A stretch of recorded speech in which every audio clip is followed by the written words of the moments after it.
Hello mga ka-apo ko, kaanak. Ayan. Ako po ang inyong Tita LB.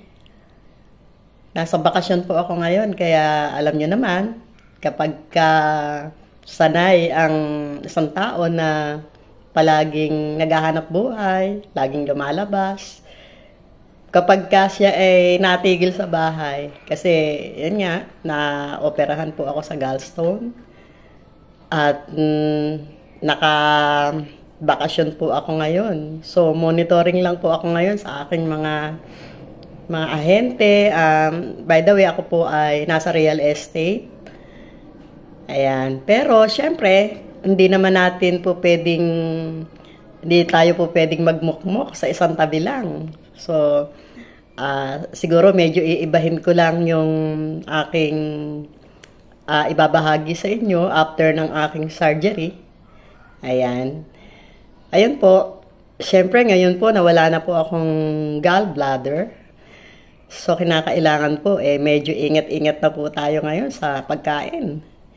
At ito po ay ibabahagi ko po sa inyo yung akin pong mga dapat kainin or dapat na kahit na kulang na rin po yung inyong sangkap sa katawan, hindi iyon katapusan ng mundo. Lagi po tayong think positive. Ayan po. Yan, nagpipirito tayo ng dalagang bukid kasi hindi nga pwede sa akin ang paprito. Pero ang gagawin po natin dyan, lalagyan po natin ng sabaw. Yan, set aside po muna natin yung dalagang bukid. Kasi magigisa po muna tayo ng gulay. Ito guys, maglagay muna tayo ng konting olive oil. Yan. Konti lang nilalagay ko kasi hindi kasi pwede sa akin ang mamantika. Yung iba kasi inuuna nila yung sibuyas. Pero ako talaga, mas gusto ko inuuna ko yung bawang. Basta alagaan nyo lang po sa halo para hindi siya masunog. And then, sibuyas.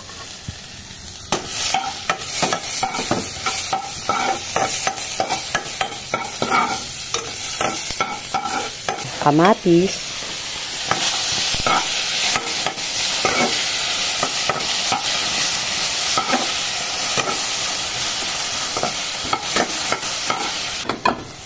Lagay na po natin yung ating talong.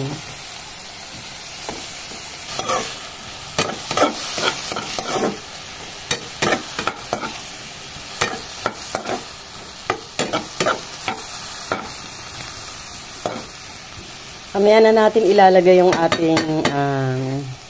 ating patola kasi madali lang naman siyang iluto.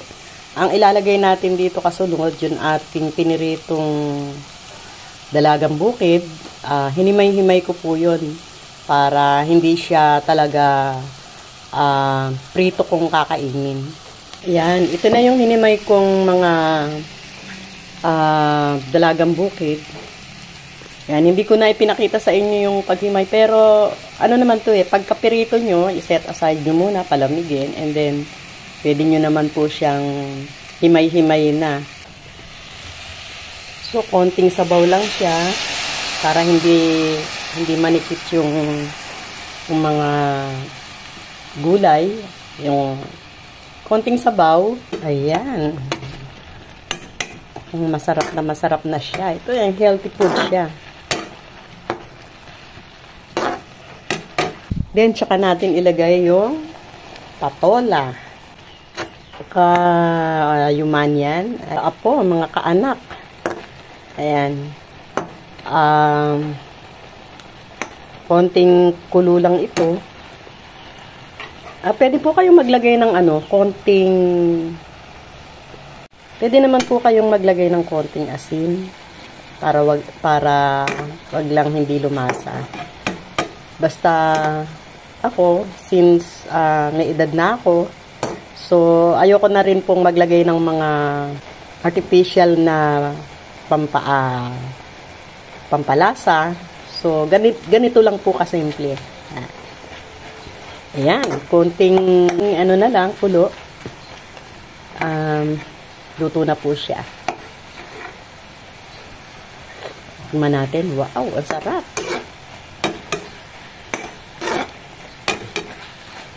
Sa mga kabataan ngayon na mas gusto nila yung maaalat,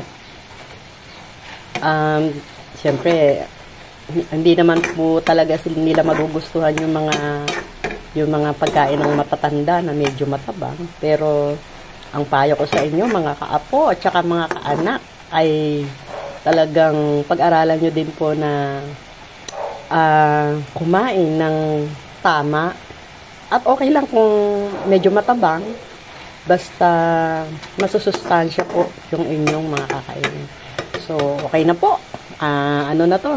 Pwede na po itong kainin. Yan.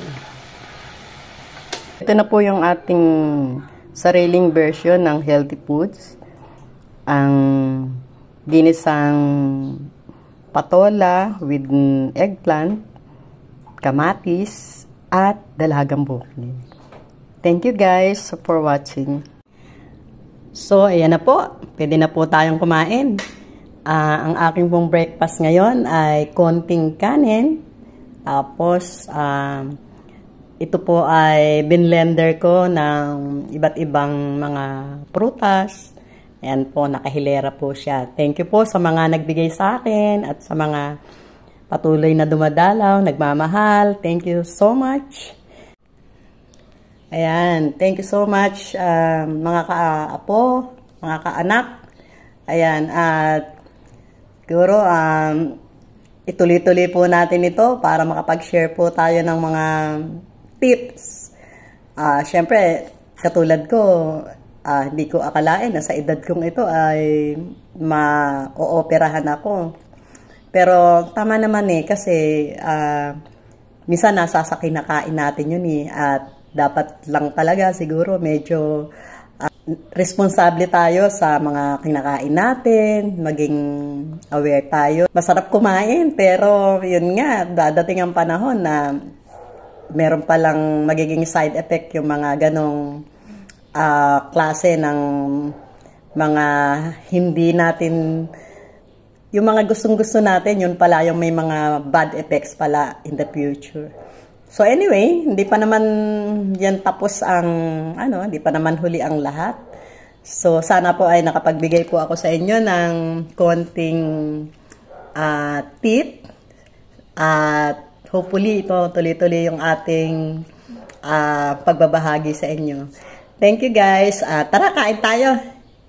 Ayan.